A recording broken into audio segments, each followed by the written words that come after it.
Pemirsa Dinas Pertanian Pangan dan Perikanan di Stan PP Karangasem, sayan rajak melaksanakan vaksinasi ring sejroning nambakin penincapan penglalah kasus rabies ring Karangasem. Kepala Distan PP Kabupaten Karangasem Inyoman Sikingurah Mausang, saking siu samasan kasus cegut asu, sane kepanggih kantos mangkin kauningin wantah petangda sepat, sane kejantenang positif rabies. Duaning asa punika, nenten wenten korban positif rabies sane kantos seda.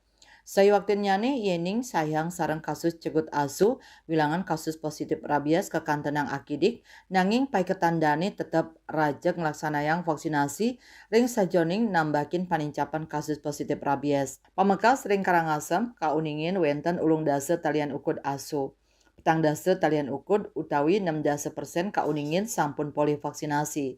Pai ketandane madue anceng ring sisan galai mangkin samian populasi asu ring Kabupaten Karangasem sampun mevaksin.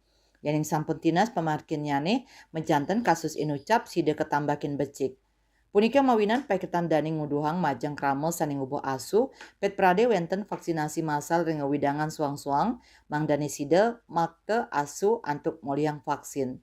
Tios ngelaksanayang vaksinasi paiketan dani talang ngelaksanayang eliminasi asu sani sampun tua, miwah depopulasi antuk nambakin populasi anjing sayan mawawah. Paiketan dani ngaptiang kewentenan kasus rabies ring Karangasem side nyansan tedun. Eka Parananda Bali Pos nguningayang.